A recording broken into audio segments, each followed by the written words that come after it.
Hello, I'm Patricia Kassim, Ontario's Information and Privacy Commissioner, and you're listening to Info Matters, a podcast about people, privacy, and access to information. We dive into conversations with people from all walks of life and hear real stories about the access and privacy issues that matter most to them.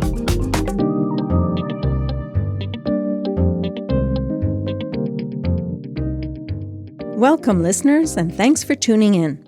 Science fiction fans out there may remember the movie Minority Report.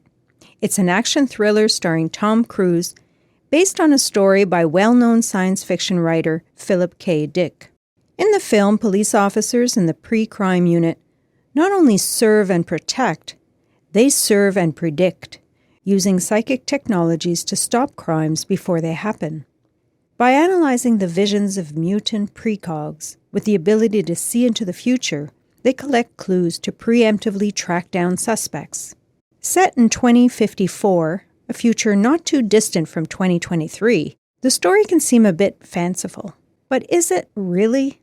Believe it or not, law enforcement agencies in North America and other jurisdictions are already using technology to predict crime. Instead of psychic abilities, they're relying on algorithms to pinpoint potential criminal activity. It's called predictive policing, and that's what we'll be exploring in this episode today. These technologies have the potential to revolutionize law enforcement in ways we never thought possible in real life, but they also come with some very real privacy and ethical risks.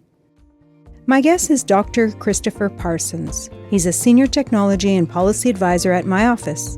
Prior to joining the IPC in early 2023, Christopher was a senior research associate at the Citizen Lab, based at the University of Toronto's Munk School of Global Affairs and Public Policy. The Citizen Lab uses an interdisciplinary approach to research, applying practices from political science, law, and computer science to produce evidence-based knowledge on digital technologies, human rights, and global security. Christopher, welcome to the show. Thank you for having me. So, Chris, can you start by telling us about yourself and your work, and how did you come to focus your research interests on privacy, national security, and public policy issues? Well, all of my career really started in philosophy. So my first 2 degrees are in philosophy. And during that time, my principal interest was how exactly are democracies able to both develop and flourish. And I really took a look at that through the lens of privacy and the impacts that surveillance can have on the ability for people to communicate freely. Same time, I was doing work in information technology, and that sort of led me sort of naturally to pursue this as an interest during my PhD. So there, I was trying to understand how certain networking technologies that are adopted by telecommunications providers could be used to surveil users for a number of different purposes. And that, in combination with a bunch of political discussions that are happening in this country around new technologies available to law enforcement and security services, really propelled me into an interest not just in privacy, but national security and more hands-on public policy. What laws are coming up, what regulations emerge. And I think this became much more viscerally real when I came to the Citizen Lab. And within a few months, if not weeks of joining the Citizen Lab, Edward Snowden had been revealing documents vis-a-vis journalists, and the lab and myself got tapped to start analyzing and understanding the way that some of these documents might be revealed publicly or not. And that made me very quickly appreciate, this wasn't just an academic area of study, although clearly it was, but in fact, there was some real work to be done. And so since then, for the past 10 years or so, I've tried to understand the kinds of activities that governments need to be able to undertake to protect individuals' lives as well as charter rights, and simultaneously ensure that any protocols or policies or laws that have been advanced are really scrutinized to ensure that they both protect our democratic rights and don't go too far in the security civil liberties balance. You've spoken about how we're already living in a kind of sci-fi world when it comes to technological capabilities of law enforcement, somewhat similar to what was portrayed in the movie Minority Report that I just mentioned a couple of minutes ago. Tell us, in what ways has policing entered the science fiction world? So 30 years ago, if someone wanted to figure out what you had been writing to someone else. You've either got to intercept and steam open letters, which is actually legally fraught in this country, or if you want to tail someone, where are they going in a city? Where are they traveling? You've got whole teams of officers, either in the security services or law enforcement, that are going to have to track that person, which means handoffs and cars and planning and hotel stuff. There's a lot that goes into it. Our diaries were discrete things that, you could access by breaking into someone's home. Safes were where we held the most important documents. Law enforcement interceptions meant clipping alligator cables to telephone lines. Move to today. Law enforcement can undertake many of those activities with far fewer human resources and much more quickly. So we store huge amounts of data in the cloud, encrypted and non-encrypted both. So that means, if you've got a personal diary, there's a better than zero chance that it's probably sitting on a server somewhere. You might have a blog or a website where you post personal thoughts that once were much more private. Smart sensors are proliferating everywhere, which means that there's a lot of our mobility data that's available.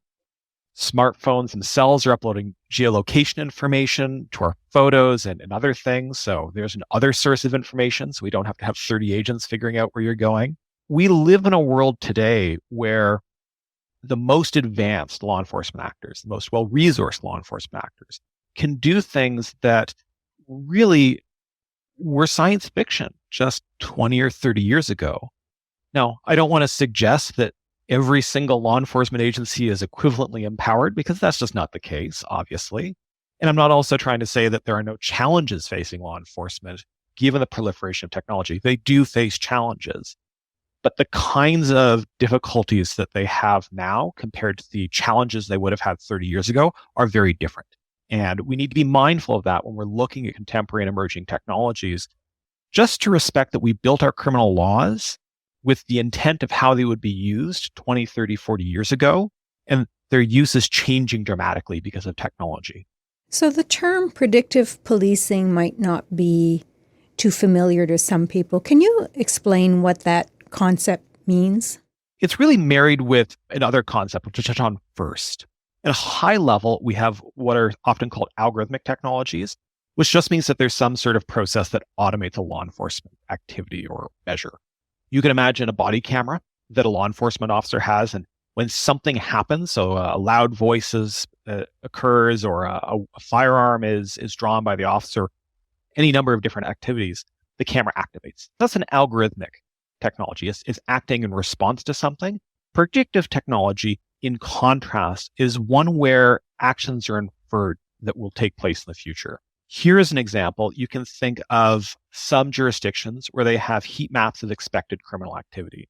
So based on previous activities that have taken place in geographic region, law enforcement officers or the central body managing those officers may be notified that, hey, we may need to distribute more officers in certain locations based on historical prevalence of alleged criminal activity. And so there, it's not a response to a specific action, but a prediction and action will take place at some point in the future. Another application I've heard you speak about before is in the area of bail assessments. Yes. And so this is an area where it's quite high stakes. So here it's a situation where an individual who, is charged with some sort of offense is seeking bail. And there may be an algorithmic way of predicting whether or not that individual is more or less likely to violate their bail conditions. Here again, it's not necessarily drawn on the individual in question. It's not specific to that person who's seeking bail, but rather there's a series of characteristics that are attached to that person that are then fed into an algorithm that predicts, should we, shouldn't we, and if we do, what kinds of conditions, so how much money should have to be put up, what kinds of restrictions on mobility and so forth ought to be associated with that grant or denial of bail. There have been documented issues with the accuracy and the use of predictive technologies in those contexts of whether it be heat maps of crime or bail assessments. Can you tell us a little bit more about some of those issues and how, if at all, they can be mitigated? I think Vancouver is actually a great example of how you can deploy some of these predictive technologies and be sensitive to the fact that they could be very problematic if not governed carefully. And so in Vancouver, historically, they've used a program called Geodash. This presents an example of heat maps of crime. So within Vancouver, it's well known that certain areas in the city, such as the downtown east side, have a high number of officers that are responding to calls on a regular basis is one of the poorest and most disenfranchised areas of urban cores in Canada. And so the system has been designed such that any suggestions that more officers should go to the downtown east side is automatically sort of scrubbed off and they go to the next option instead. And so this is a way of trying to recognize that they can't just rely on the algorithm. There have other processes in place.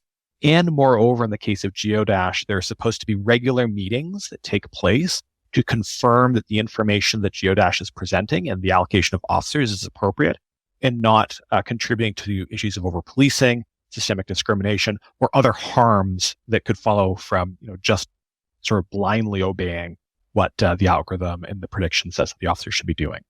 The Citizen Lab, where you worked previously, published a report in 2020 called To Survey and Predict a Human Rights Analysis of Algorithmic Policing in Canada. In fact, you supervised the co-authors at the time they wrote the report. Can you tell us a little bit more about the findings in that report? So that report was written by Kate Robertson, Cynthia Kuhn, and Yolanda Song, and they just did a magnificent job. So I have to recognize just the heroic work that they did in preparing that report. At a high level, it sought to undertake an assessment of both algorithmic and predictive policing technologies. And the goal was to get ahead of where we saw the puck going. We knew that these sorts of technologies were likely to be adopted. And as such, the goal was to do a whole lot of work trying to understand what agencies are using this in Canada, so it's a Canadian-specific report, with what implication and what sort of guardrails might make sense for policymakers to consider building. And so the recommendations, which maybe we can get to in a second, were really there to prompt people at both the political level, also within the legal community and within the justice community, to sort of think through what's coming down the line and avoid having to respond to it and build proactive policies and measures to mitigate the harms while potentially taking advantage of benefits that may exist with the predictive technologies in question. It's an excellent example of the importance of anticipating these emerging risks and acting at the front part of the arc to address or at least identify what some of the downstream issues can be or can arise.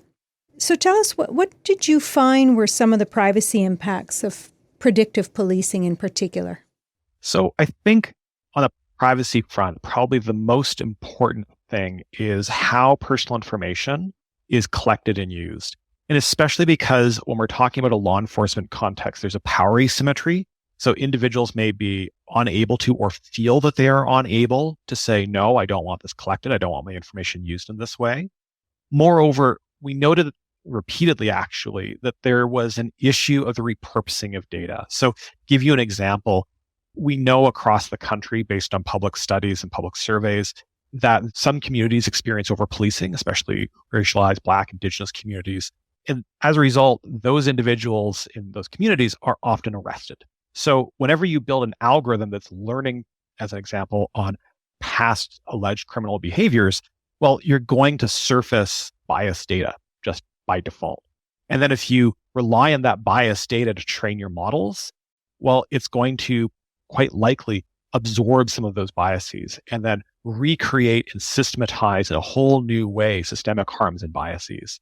So one of the real concerns we were worried about is how data is collected, when is it collected, under what conditions is it collected, and then how might historical data be reused. And one of the highlight recommendations is warning all the actors in the criminal justice system to be very mindful about how data is used, for fear that if that doesn't take place, then the harms that I know that law enforcement agencies, obviously human rights commissioners, privacy commissioners, and society generally is concerned about, those harms could be repeated.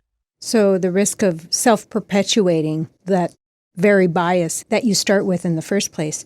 You mentioned human rights issues, and the paper also laid bare the significant impacts on other human rights more broadly. Can you describe what some of those are, including discrimination, but some of the other human rights that were canvassed in the paper? When we were looking at the way that predictive technologies and algorithmic technologies could operate, we did take a broad human rights-based analysis. And so privacy is a highlight one because it's what we were very interested in.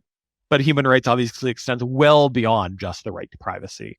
To give you a couple examples, right? When we were thinking about issues such as freedom of association, When you do have a predictive technology that is sort of grouping people together, there's a question of whether or not that may encourage some people to not associate with that group if possible.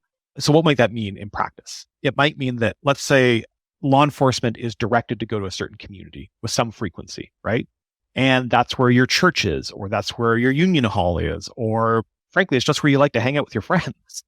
But you may be disincentivized to go there on the basis that you're worried about the implications of there being a heightened law enforcement presence. There are expression concerns, especially when we talk about predictive policing technologies that rely on the collection of personal information or information that you're communicating publicly. So quite often there is an erroneous perception amongst some government agencies that whatever you say online is fair game. And of course, we have privacy rights that are meant to constrain government agencies so they can only collect information when it's necessary and proportionate to their activities.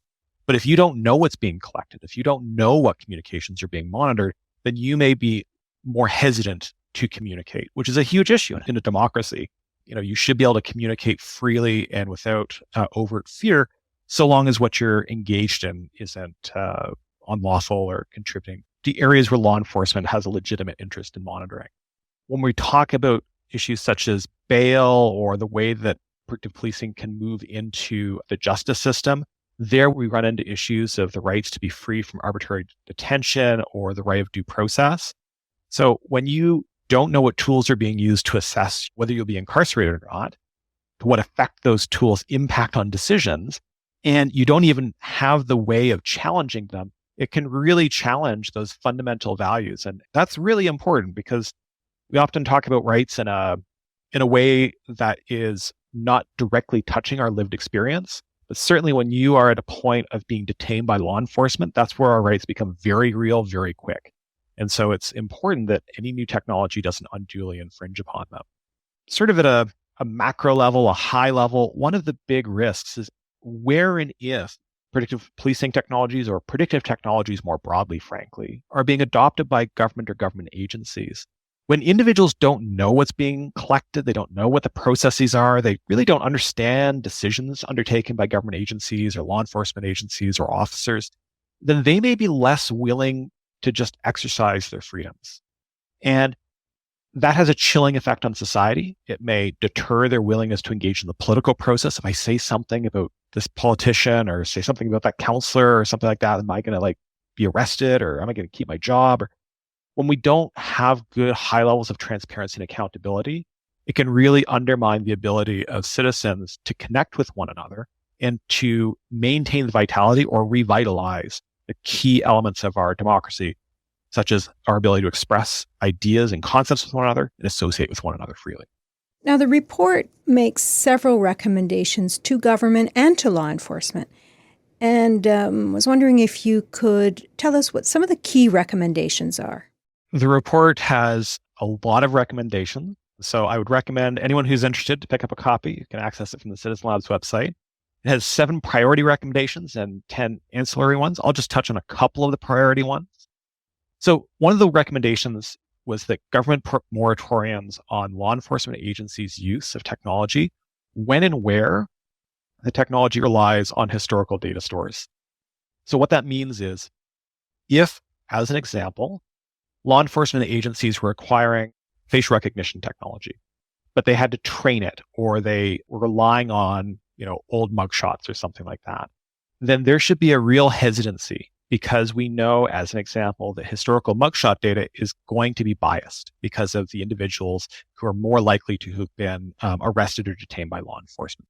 Second, government should make reliability, necessity, and proportionality as prerequisites to any algorithmic or policing technology.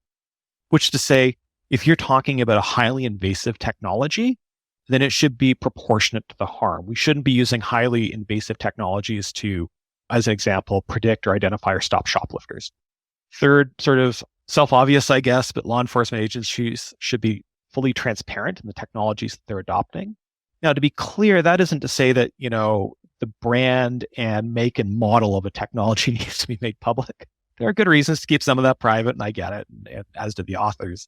But law enforcement should come out and say, we are using, as an example, facial recognition technologies in this environment for these reasons, and here's how that might be used, right? So it's clear to the public what's going on. Fourth, we suggested that provincial government should establish procurement rules around law enforcement's acquiring of technologies. So this would mandate things like impact assessments or annual reports on how the technology is used, sources of training data, things of that nature. And the role there is to ensure that law enforcement agencies really have a process in place, to be honest. And there isn't a situation where well-meaning, I would expect, individual officers go out and collect technologies or use technologies in ways that could be injurious to the public, insofar as it might be biased or contribute to over-policing. And lastly, we strongly recommend that governments and law enforcement agencies alike engage in very extensive consultations that include the parties who have historically been subject to over-policing and state discrimination. Part of the extensive consultations and listening has to include not just how do we build a better policy around the technology in question, but should we be using this technology? Is this actually the way the public funds should be spent? The IPC has adopted next generation law enforcement as one of 4 key strategic priority areas to focus our work. And our goal there is to contribute to building public trust in law enforcement by working with relevant partners to develop the necessary guardrails for the adoption of new technologies that protect both public safety and Ontarians' access and privacy rights. So, Chris, what do you think are the most important steps when it comes to developing and deploying next-generation law enforcement technologies? I think that the first thing that's overriding is openness and accountability. There should be an open declaration of these are the kinds of tools we want to use and why. And attached to that, there needs to be an accountability regime, right? So that, when a technology does sort of appear out of nowhere, that someone is responsible for explaining what exactly has been going on. Also, and I mentioned this previously, but policing techniques and technologies really need to be responsive to communities. And that has to be different from demanding responses from communities, right? So it's not enough, it's not appropriate to say, hey, we have like 13 cameras that we want to put down in some part of the city or down a rural road for whatever reason. Tell us what you think about us doing that.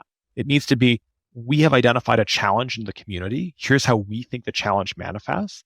We would like to talk to you about that challenge. And then in the course of it, say, here's some things that we have considered. What do you think?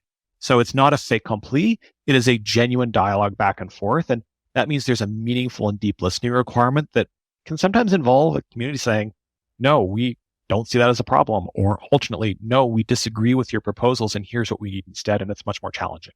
I think that, maybe just take a slight step to the side. One of the real challenges, I think, facing law enforcement agencies across the country and in Ontario as well, obviously, is they're responsible or have been made responsible for so many challenges that are in excess of their day-to-day capabilities. They're not the group that can necessarily respond to all of the harms in our community, nor do we expect them to. And so that's why a lot of community groups will say, we don't necessarily need a law enforcement solution right here. We need a school solution, or we need some other social capacity building. And then the last thing when it comes to next generation technologies is I really think it's important to build in adversarial testing by independent researchers. What this would entail is they could be academics, they could be private companies, it could be NGOs, but they would really critically see how well the technology operates. And so to give you sort of a hands-on practical example from past work that I've done when I was doing my PhD, we looked based on research on the way that license plate recognition systems, these are the cameras that law enforcement will use to sort of automatically capture and assess, hundreds or thousands of license plates an hour. It's pretty phenomenal, to be honest. But we just looked at what the false positive and the false negative rate was. And that mattered because the way these systems and these cameras operate quite often is a cop car is driving down the highway and it gets a whole bunch of ping saying like, oh, this is someone isn't a registered driver or more serious crimes. But when you have a high false positive rate, you could incorrectly and inaccurately say, oh, well, Chris was driving here and he isn't allowed to drive. It was actually a misread by the camera. And so figuring out what those false positive and false negative rates matters because it impacts the ability of law enforcement to do their jobs. This is where it's important to have this adversarial testing. It's not because we want to undermine or prevent or stop or block the use of technology per se. It's really to ensure that the technology that is being adopted by the law enforcement community is fit for purpose and is accurate, both to protect individual civil rights, but also to ensure, frankly, that law enforcement are using tools that are going to be maximally useful in their own missions and mandates. The importance is transparency by law enforcement and adopting strong norms of accountability. And why do this? In addition to it being the right thing to do, I think, we want it done ideally so that there becomes a standardized way for the public and, watchdog offices, such as the Privacy Commissioner's Office, to understand what's going on and not come down on law enforcement agencies and, shake or wag our fingers and say you're doing something wrong. It's actually to provide that trust and reassurance. And when something is, problematic, being able to raise it. Currently, there are any number of instances over the past decade where privacy commissioners' offices, civil liberties groups, academics, the public have learned about something going on months or years too late. And if there had been more accountability, more transparency up front, those problems might not have arisen, and they might have been addressed well before the harms or problems had occurred. Chris, just to round out our conversation, I'd like you to look forward a few years down the road. What do you see as the most interesting and maybe challenging issues linked with law enforcement practices and privacy protection in Ontario? So I think when we're just looking at law enforcement, I actually think it's looking at the international policy and legal discussions that are taking place. And to give you a couple examples, internationally, there have been updates to something called the Cybercrime Convention, which has really expanded on the kinds of information sharing and law enforcement collaboration we might see across international lines in the coming decade. This will radically expand Canadian law enforcement agencies to work with their international partners and vice versa. But there are, frankly, some concerns about possible human rights impacts and the expansions of powers under which collaboration might take place. There's also a little bit closer to home, a little bit less macro international, something called the Cloud Act in the United States. And so this enables the United States government to engage in bilateral agreements with other countries, so one-to-one agreements, that will massively change the way that electronic information can be shared by law enforcement agencies or collected by law enforcement agencies. Canada's negotiating one of these with the United States right now, and should it manifest similar to what we've seen in the United Kingdom and Australia, it would mean that Canadian law enforcement agencies would be able to serve warrants on Facebook, as an example, directly in the United States, which would short circuit a lot of the difficulties in filing those right now. Now, why does that matter? Well, it matters because as we see an increased ability of Canadian law enforcement to go abroad, they will be able to adopt many of the techniques that we see in the United States. So there's all sorts of things that are very contentious in the US, frankly, right now. Things such as keyword searches, where you go to Google or Microsoft or another search engine company and say, we're looking for people who have run these kinds of searches because we think that, they might be attached to some criminal activity.